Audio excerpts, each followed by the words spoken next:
Halo teman-teman, penikmat cerita novel. Kali ini saya akan melanjutkan cerita tentang menantu terbengkalai ternyata miliarder. Buat kalian yang baru mendengarkan cerita dari channel Gungred, jangan lupa untuk dukung terus channel Gungred dengan cara klik tombol like dan subscribe-nya. Dan saya ucapkan terima kasih banyak buat kalian yang sudah support. Supaya kalian nyaman mendengarkan sambil membaca novelnya, kalian bisa pakai fitur transkrip dengan cara klik selengkapnya dan tampilkan transkrip. Mantap bukan?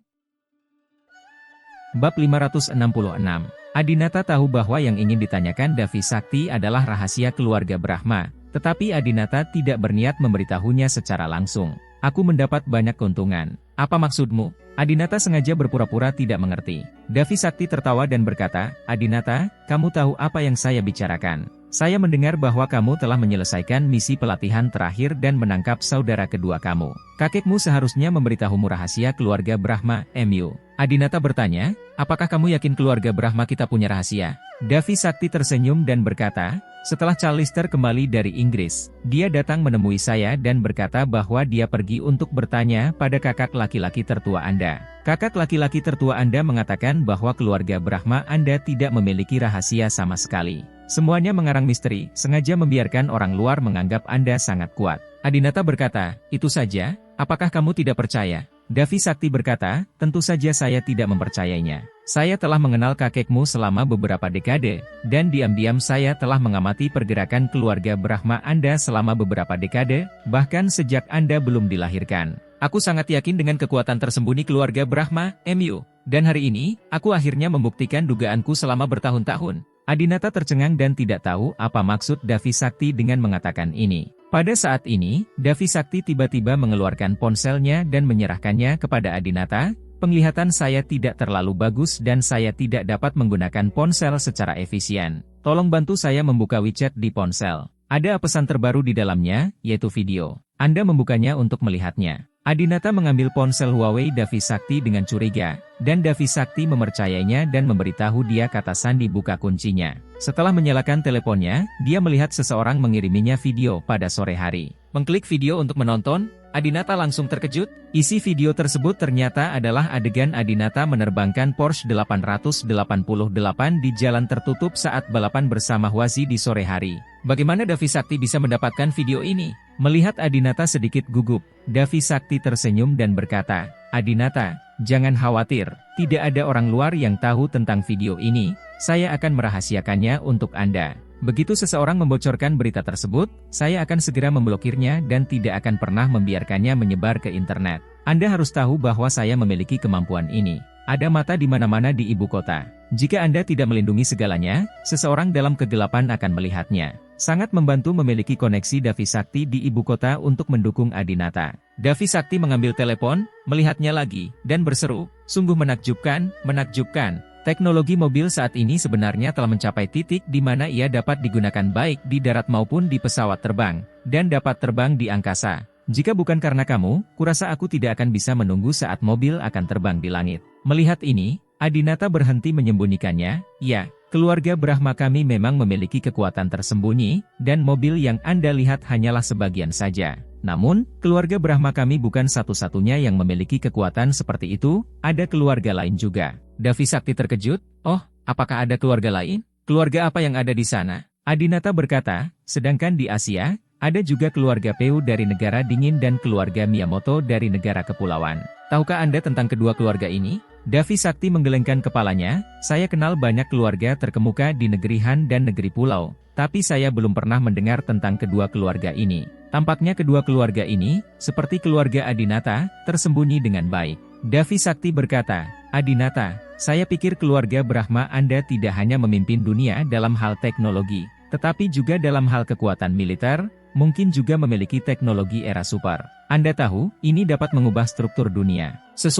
Adinata, aku ingin memperkenalkan seseorang kepadamu. Dari perubahan mendadak di wajah Davi Sakti, Adinata tahu bahwa orang itu tidak sederhana. Adinata sudah menebaknya dan bertanya, apakah Anda berinisiatif untuk memperkenalkan saya? Atau apakah orang itu ingin bertemu dengan saya? Davi Sakti berkata, saya ingin memperkenalkan Anda. Sepertinya Anda sudah menebak siapa orang itu. Adinata menolak lamaran Davi Sakti, maaf, saya tidak ingin melihat Anda. Davi Sakti terkejut. Karena Adinata sudah menebaknya, dia sebenarnya menolak. Ini adalah orang yang diimpikan semua orang di Tiongkok untuk ditemui. Adinata berkata, untuk saat ini, saya hanya ingin menyelesaikan tugas yang diberikan kakek saya kepada saya. Sekarang keluarga Peu di negara dingin dan keluarga Miyamoto di negara kepulauan diam. Dia merekrut orang-orang di negara kita. Saya harus menemukannya, mengetahui apa yang mereka lakukan. Tujuan. Mendengar ini, Davi Sakti pun panik. Oh, apakah ada hal seperti itu? Saya belum pernah mendengarnya sama sekali. Adinata, saya tahu bahwa Anda, termasuk kakek Anda,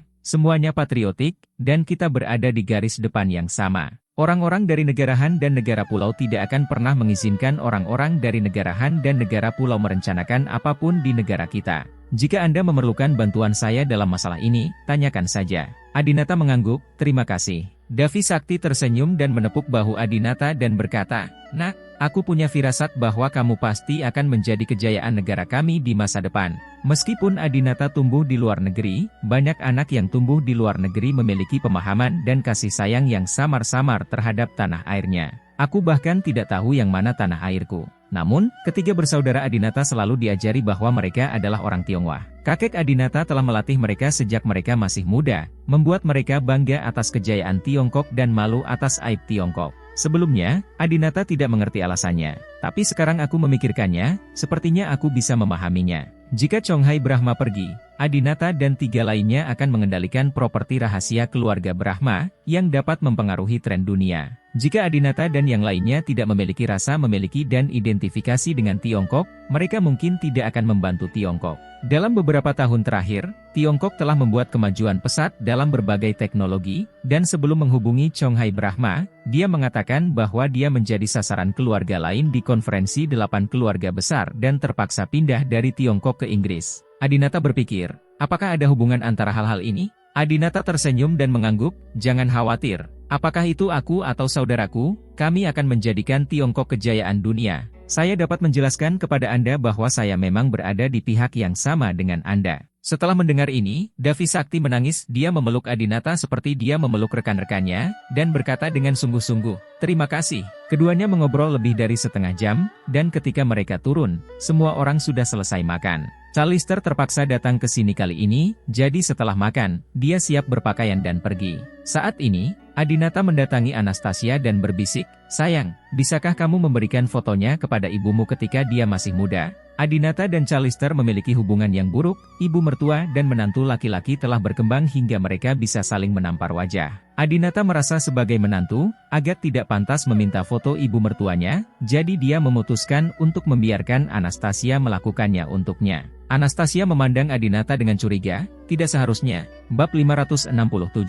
Adinata melihat ekspresi aneh Anastasia dan tahu bahwa dia salah berpikir. Faktanya, dalam kehidupan nyata, banyak kasus di mana ibu mertua dan menantu berkumpul. Adinata dengan cepat berkata, jangan terlalu banyak berpikir.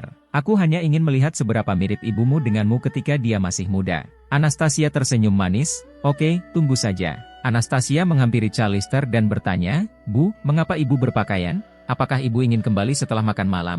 Duduklah sebentar. Callister menatap Cynthia Yandra dengan tatapan tidak senang, lalu berkata dengan marah, ini bukan rumahmu sendiri. Bagaimana aku bisa tinggal selama yang aku mau? Anastasia tahu bahwa ibunya masih tidak bisa menerima bahwa dia dan Cynthia Yandra berada di ruangan yang sama, dan Anastasia sendiri membutuhkan waktu untuk beradaptasi. Bagaimanapun juga, wanita Tionghoa di zaman ini, terutama putri dari keluarga kaya dan berkuasa, adalah putri kecil sejak lahir dan sangat bangga. Bukanlah tugas yang mudah bagi mereka untuk menerima suami mereka yang mempunyai istri lain pada saat yang sama seperti wanita zaman dahulu. Anastasia berkata, Bu, apakah kamu punya foto ketika kamu masih muda? Kirimkan aku satu. Callister berkata, kamu ingin melihat fotoku ketika aku masih muda? Ini tidak mudah. Pergi ke kamar mandi dan bercermin.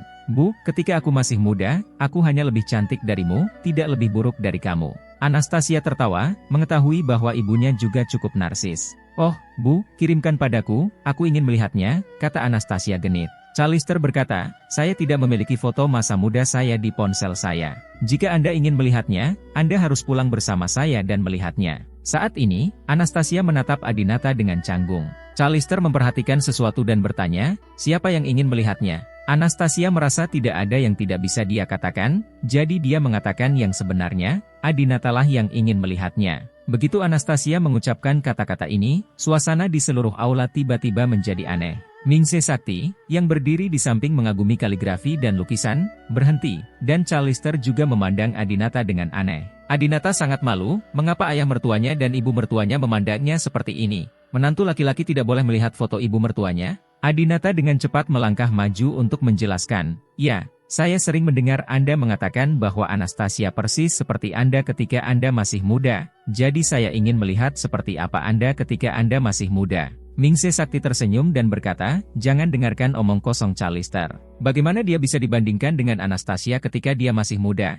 Callister tidak senang ketika dia mendengar ini. Mengapa saya tidak bisa dibandingkan dengan putri kami ketika saya masih muda? Ketika Anda menikah dengan saya benar-benar wanita tercantik di ibu kota, bukan? Ningsih Sakti terus berdebat dengan Callister.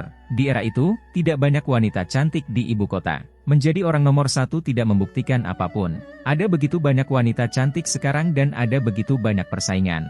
Putri kami adalah nyata. Nyata. Callister mencubit pinggangnya. Ningsih Sakti, bukan itu yang kamu katakan saat kamu mengejarku saat itu? Kamu memujiku sebagai peri, mengatakan bahwa kamu terpesona olehku pada pandangan pertama, dan kamu juga memujiku karena pantatmu. Kiao, aku bisa memberimu seorang putra. Ningsih Sakti, Adinata, Anastasia dan lainnya. Ibu mertuanya sangat tangguh, dan dia bisa mengatakan ini di depan keturunannya. Tampaknya Callister biasanya memiliki banyak kebencian terhadap Ningsih Sakti. Melihat ini, Ningsih Sakti segera memohon belas kasihan. Oke, saya melakukan kesalahan. Kamu yang paling cantik. Kamu bilang kamu, dan aku memuji putri kami, mengapa kamu cemburu? Tapi sejujurnya, Adinata, ketika ibu mertuamu masih muda, dia benar-benar salah satu wanita paling cantik di zaman itu. Kamu bisa mengikutiku dan melihat-lihat rumah. Callister melirik ke arah Adinata dan berkata, karena kamu sangat ingin melihat seperti apa penampilanku ketika aku masih muda, maka ikutlah denganku. Menurutku kedua istrimu sangat cantik,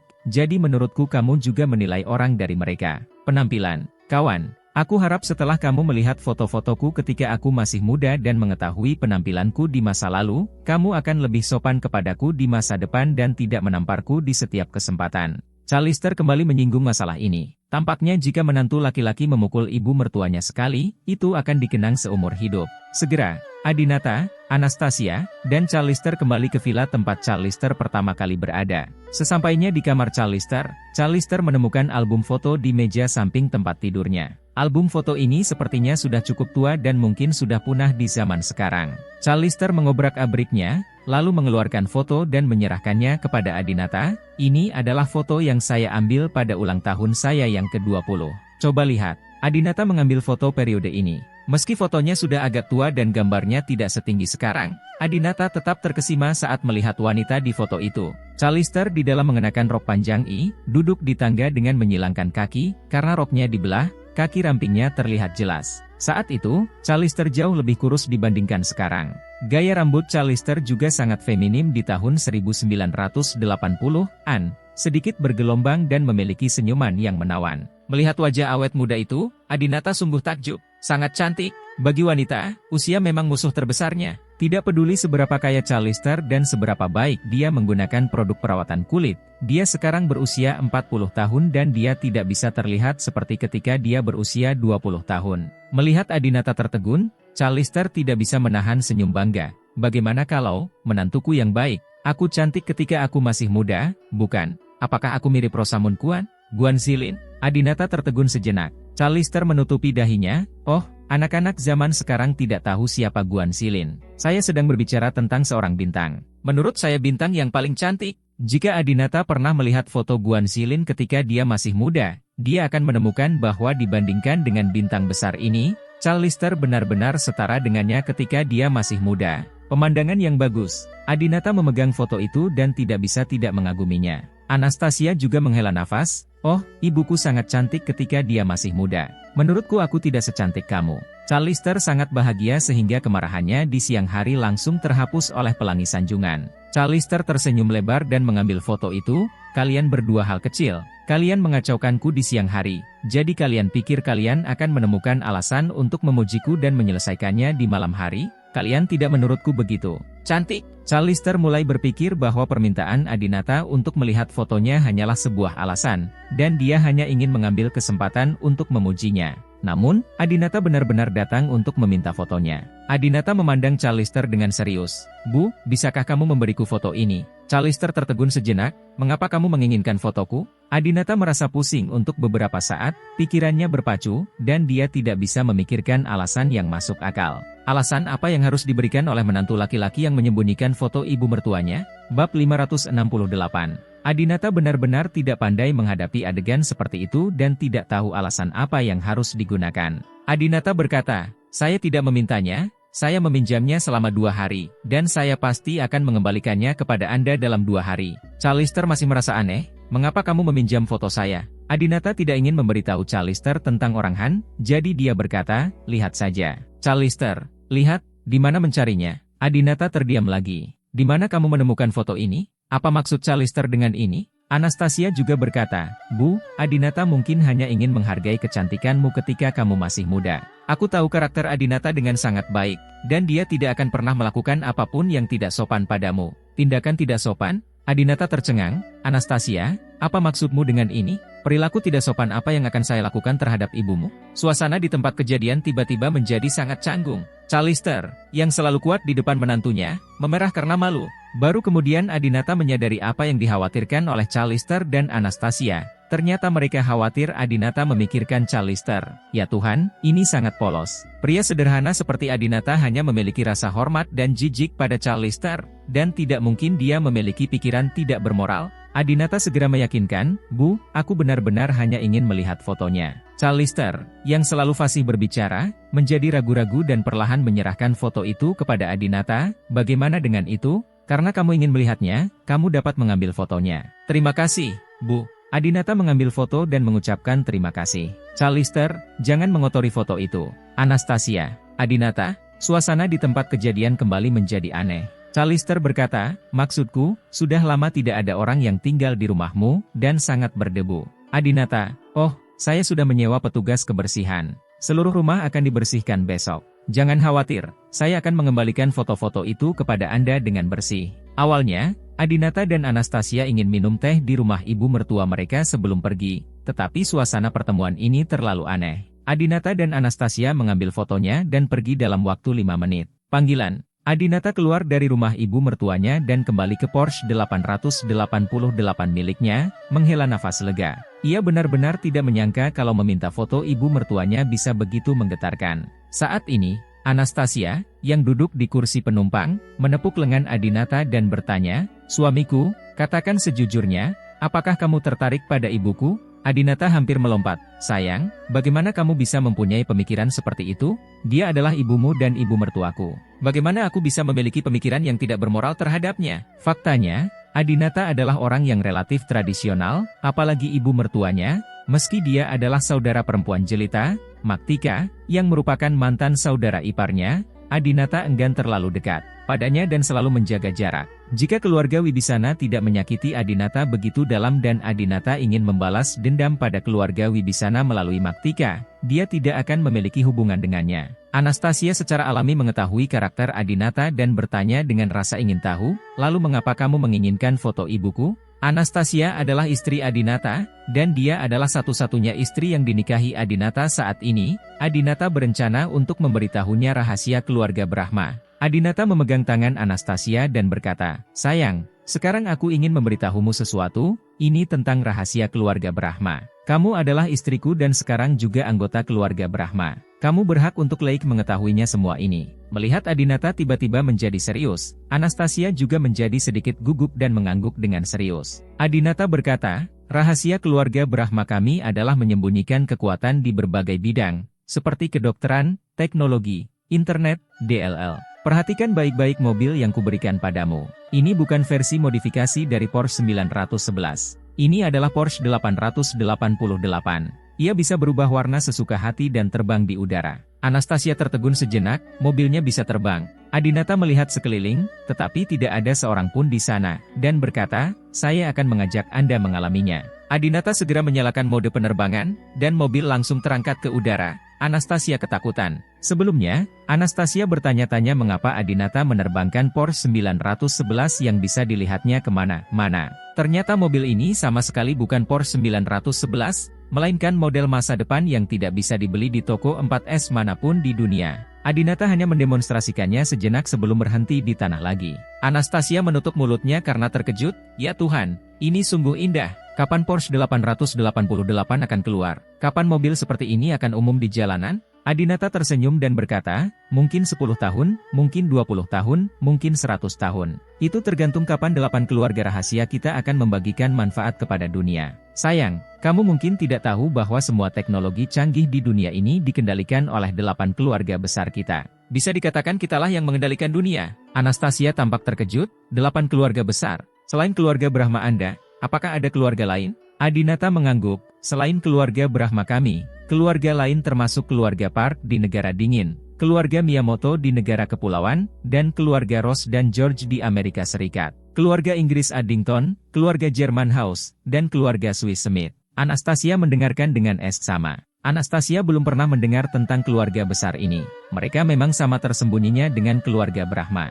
Dia selalu berpikir bahwa keluarga sakti sudah berada di puncak keluarga, tetapi sekarang dia menyadari bahwa mereka hanyalah karakter kecil yang dikendalikan. Adinata berkata, mengenai asal-usul 8 keluarga besar, saya akan memberitahu Anda secara detail ketika saya punya waktu. Saya dapat memberitahu Anda secara singkat sekarang bahwa keluarga Brahma kami adalah yang terlemah di antara 8 keluarga besar. Kakek, 7 keluarga besar lainnya, terutama keluarga Peu dari kerajaan Han dan keluarga Miyamoto di negara kepulauan, keduanya adalah keluarga Asia, ingin mengusir keluarga Brahma kami. Anastasia, apa? Bagaimana ini bisa terjadi? Anastasia sekarang adalah menantu perempuan dari keluarga Brahma, dan dia menganggap kehormatan dan aib keluarga Brahma sebagai urusannya sendiri. Adinata berkata, saya mendengar bahwa keluarga Peu dan keluarga Miyamoto diam-diam merekrut orang-orang di negara kita Tiongkok. Saya menemukan bahwa ada seseorang dari negara Han yang mencari wanita paruhbaya yang cantik ketika mereka masih muda. Kali ini, saya mengambil foto ibumu, dan saya hanya mencari tahu latar belakang orang itu, karena saya curiga orang dari kerajaan Han itu mungkin anggota keluarga Peu. Mendengar perkataan Adinata, Anastasia pun mengenang, mencari wanita paruhbaya yang cantik di masa mudanya. Pantas saja ada tren tiba-tiba di Weibo untuk memamerkan ibu-ibu cantik, dan topik ini selalu menjadi hangat. Dan saat itu saya bertanya-tanya apakah seseorang sengaja mengeluarkan uang untuk membuatnya populer. Sepertinya tebakan saya benar. Bab 569.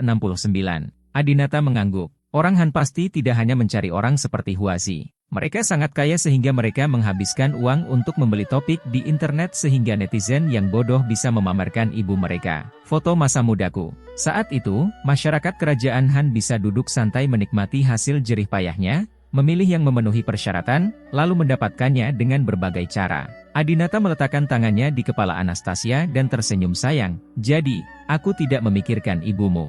Jangan anggap aku orang seperti itu. Anastasia tersenyum, tentu saja aku tahu kamu tidak. Intinya ibuku mengira kamu tertarik padanya. Haha, aku tidak menyangka ibuku begitu narsis. Dia mungkin juga mengira kakakmu menyukainya. Adinata tersenyum dan berkata, ada banyak wanita berusia 20 tahun yang menyukai pria berusia 40 tahun, dan banyak juga pria berusia 20 tahun di dunia yang menyukai wanita berusia 40 tahun. Ini adalah tidak mengejutkan. Selama ibumu tidak membenciku dan tidak cemberut setiap kali dia melihatku, itu akan mempengaruhi hubungan antara ibu dan anak perempuanmu. Aku lebih suka dia memperlakukanku sebagai menantu yang tidak bermoral dan memiliki pikiran. Tentang dia, ketika Anastasia mendengar ini, dia meletakkan tangannya di tangan Adinata dengan tergerak. Dia juga tahu bahwa ibunya mempunyai banyak prasangka buruk terhadap Adinata, dan ditambah dengan insiden Manson, hubungan mereka bertiga selalu menjadi masalah besar. Anastasia berkata, pantas saja kakekmu telah melatih kalian bertiga sejak kecil dan menjalankan berbagai tugas pelatihan.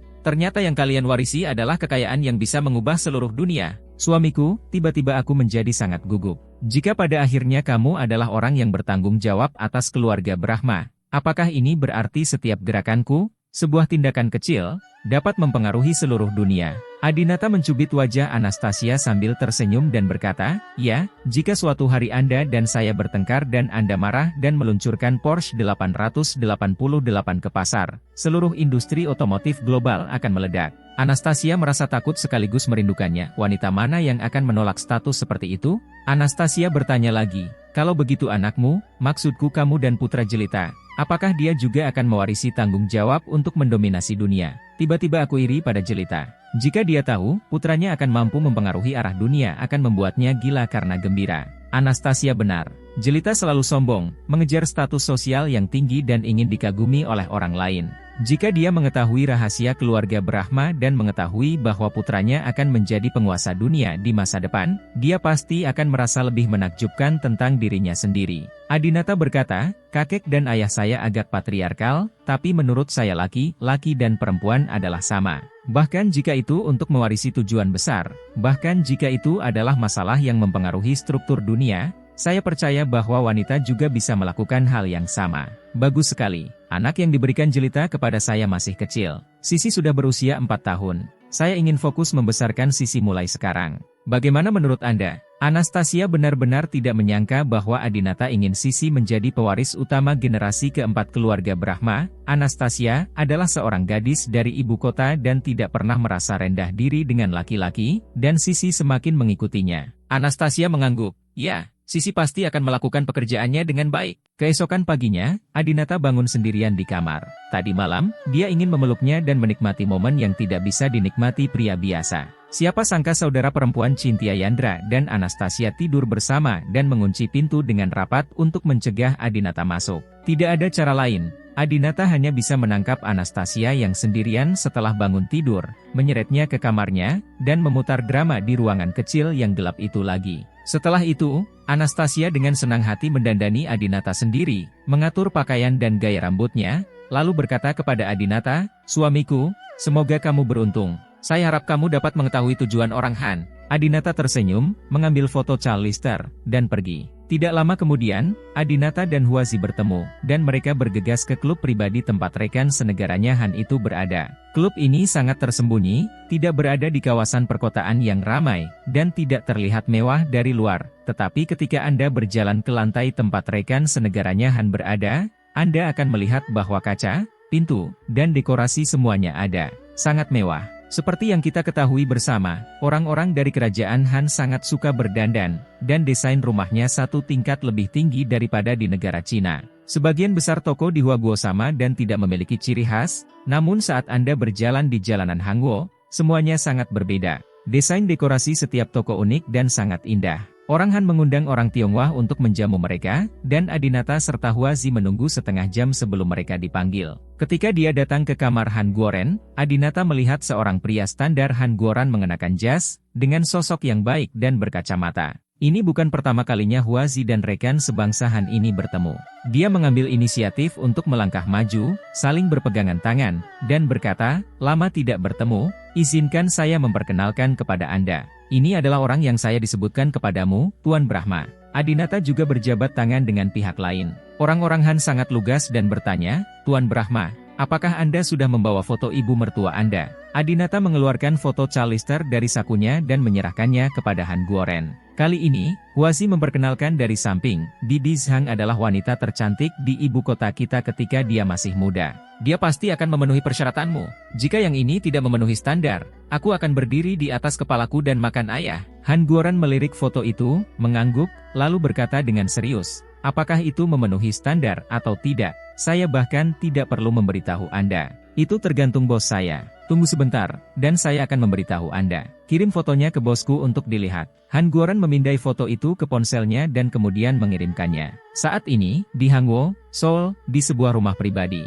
seorang pria paruh baya duduk di kursi anyaman, dengan nyaman menikmati pelayanan dua wanita cantik di sekitarnya. Di antara mereka, seorang wanita cantik memijat lehernya, dan seorang wanita cantik lainnya memberinya makan anggur. Kedua wanita cantik ini terlihat muda, keduanya berada di tahun-tahun terbaik dalam hidup mereka. Yang satu tampak seperti berusia 20 tahun, dan yang lainnya tampak seperti berusia maksimal 30 tahun. "Kak Yuting, Bibi Zheng, kalian berdua membuatku merasa sangat nyaman tadi malam. Benar saja, kamu masih seorang wanita dewasa dan lebih tahu bagaimana melayani seorang pria. Hahaha, siapa yang tahu hanya dengan melihat wajahmu? Kalian berdua bersama, dia sudah berusia lebih dari 70 tahun. Saat pria paruhbaya itu berbicara, dia dengan tidak hati-hati mengulurkan tangan untuk mengambil keuntungan dari dua wanita muda. Tak satu pun dari kedua wanita cantik itu yang berani melawan. Dari sikap mereka, sulit untuk mengatakan apakah mereka benar-benar bersedia melayani pria paruhbaya ini.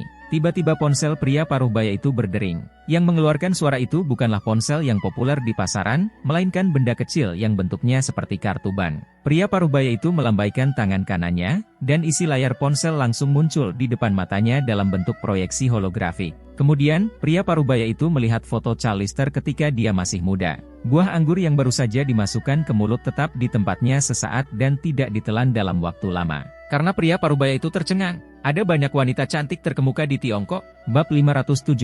Pria parubaya ini tidak lain adalah Park Sung-woo, generasi kedua dari keluarga Park, sebuah keluarga rahasia di kerajaan Han. Di game virtual, dialah yang menjatuhkan Adinata dengan SUV-nya. Usianya awal 30-an, berpenampilan rapi, dan memiliki sosok yang terlihat kurus saat mengenakan pakaian. Namun ia berotot saat menanggalkan pakaian, bahkan, ia membuat orang terlihat kekanak-kanakan, tanpa merasa berminyak sama sekali. Dengan latar belakang keluarga dan penampilan Park Sung-woo, pada dasarnya wanita manapun bisa mendapatkannya mulai dari masa kanak-kanak hingga dewasa. Oleh karena itu, ia tidak tertarik pada wanita secara umum, terutama wanita pada usia yang sama, dan menganggap mereka tidak menantang. Sedangkan baginya, dia lebih menyukai wanita dewasa, tapi wanita dewasa terlalu tua untuknya. Oleh karena itu, pria ini meminta tim peneliti medis keluarga Peu untuk membuat obat yang dibutuhkannya sesuai keinginannya. Ketika Park Cheng-yu melihat foto Charlister ketika dia masih muda, dia terus memujinya dan menunjukkannya kepada dua wanita di depannya.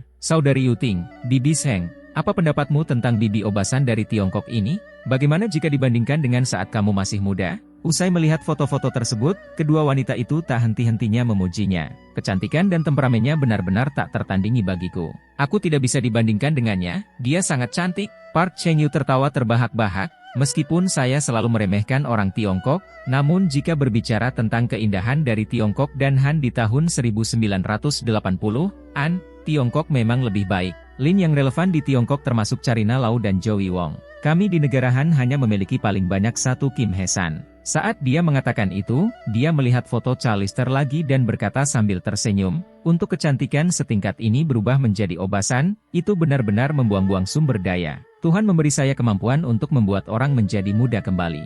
Aku akan datang untuk memberkati segala sesuatu. Park Cheng-yu bertingkah seolah dia adalah dewa, lalu membalas dengan 2 surat kepada bawahannya di ibu kota, SS. SS, ini adalah rating Park Cheng-yu untuk penampilan muda Charlister. Modal, di klub swasta. Setelah menerima balasan dari Peu Cheng-yu, Hang Warren pun tertawa terbahak-bahak dan berkata kepada Huazi, "Selamat, bosku sangat menyukai ibu mertua temanmu dan sangat memujinya. Sebagai ucapan terima kasih karena telah membantuku menemukan kecantikan terbaik, aku akan memberimu hadiah sebesar 5 juta RMB." Dengan mengatakan itu, Han Guoran mengeluarkan sebuah kotak dari lemari dan menyerahkannya kepada Huazi. "Ada uang tunai 5 juta di sini." 5 juta. Huazi sangat gembira, dia tidak menyangka hadiahnya kali ini begitu besar. Huazi membuka kotak itu dan melihat uang kertas yang membuat ngiler di dalamnya, dan memandang Adinata, "Saudara Adinata, dari 5 juta, Anda ambil 3 juta dan saya ambil 2 juta, bagaimana?" Namun, Adinata tanpa ekspresi. Melihat Adinata tidak menjawab, Huazi melanjutkan, "Oke, kamu ambil 4 juta, aku hanya ingin 1 juta. Tapi Adinata masih tidak menanggapi. Huazi berpikir dalam hati, apakah dia ingin menyimpan 5 juta ini untuk dirinya sendiri? Lagi pula, aku yang memperkenalkannya ke sini. Namun, dia tidak tahu bahwa Adinata tidak membutuhkan 5 juta ini. Bahkan jika perlu, Adinata tidak akan menerima uang sebanyak itu. Orang-orang Han dengan gembira berkata kepada Huazi, "Katakan pada temanmu ini untuk membawa ibu mertuanya ke sini. Asalkan dia berhasil menghadirkan keindahan dalam foto dan memperbolehkan aku bertemu dengannya, aku akan memberinya hadiah lagi." Dia 5 juta. Karena orang Han berbicara bahasa Korea, Huazi khawatir Adinata tidak mengerti, jadi dia ingin menerjemahkan untuk Adinata. Namun, Adinata tiba-tiba berbicara dalam bahasa Korea dan bertanya kepada orang-orang Han, "Bos Anda menyukai ibu mertua saya, dan Anda meminta saya untuk mengambil uang Anda dan menyerahkan ibu mertua saya kepada bos Anda. Apakah itu yang kamu maksud?" Huazi dan Han Guoren sama-sama terkejut di saat yang sama, tetapi mereka tidak menyangka Adinata bisa berbicara bahasa Korea dengan lancar. Namun, ada terlalu banyak orang di dunia yang berbicara dalam berbagai bahasa. Nicholas T., seorang bintang di industri hiburan Tiongkok, dapat berbicara bahasa Mandarin, Inggris, Mandarin, Prancis, Italia, dan Thailand pada saat yang bersamaan. Tunggu, dan dasar-dasarnya dialog baik-baik saja. Pria Han itu tersenyum dan mengangguk, "Anak muda, kamu sangat pintar, itu yang saya maksud." Bentak. Begitu Han Guoren selesai berbicara, Adinata menampar wajahnya dan berkata dengan marah, "Kamu benar-benar memintaku untuk mendedikasikan ibu mertuaku kepada bosmu dan memperlakukanku seperti germo. Kamu bajingan." Adinata sudah menduga bahwa orang di balik ini pasti memilih wanita paruh baya sebagai teman bermainnya. Meskipun Adinata dan Callister berselisih satu sama lain dan sering bertengkar, Adinata sangat menghormati Callister. Itu ibu istrinya, itu ibu mertuanya. Bagaimana dia bisa membiarkan pria lain tidak menghormati ibu mertuanya? Han Guoren ditampar dan langsung marah. "Brengsek, dasar bocah yang penuh kebencian. Apakah menurutmu uangnya tidak cukup? Aku akan memberimu 10 juta, panggil ibu mertuamu." Bentak, bentak. Kali ini, Adinata menamparnya 2 kali, menyebabkan orang Han muntah darah. "Kamu masih berani menaikkan harga?" Adinata memelototi pihak lain, hampir membunuhnya. Melihat ada sesuatu yang tidak berjalan baik, Huazi segera meraih Adinata dan berkata, "Saudara Adinata, berhentilah berkelahi. Orang sebangsa Han ini memiliki latar belakang yang tidak biasa dan bukanlah seseorang yang bisa dianggap enteng." Orang-orang Han juga sangat marah. "Kamu tidak tahu seberapa tinggi langit. Kamu pikir kamu punya pengaruh di ibu kota, tapi kamu sombong. Kamu tidak tahu ada langit di luar dunia. Nak, meskipun aku tidak tahu kamu berasal dari keluarga mana di ibu kota, aku memperingatkanmu bahwa jika kamu menyinggung perasaanku, tidak peduli dari keluarga mana kamu berasal di ibu kota, kamu akan mati." Adinata mencibir, "Kamu tidak berbicara terlalu sedikit? Apakah menurutmu semua keluarga di ibu kota tidak peduli padamu?" Orang-orang Han menegakkan punggung mereka dan berkata dengan bangga, "Benar, di mata Tuan kami, kalian keluarga kelas atas semuanya adalah orang-orang kelas bawah." Adinata merasa bahwa orang di balik layar semakin mirip dengan keluarga Peu, jadi dia terus bertanya,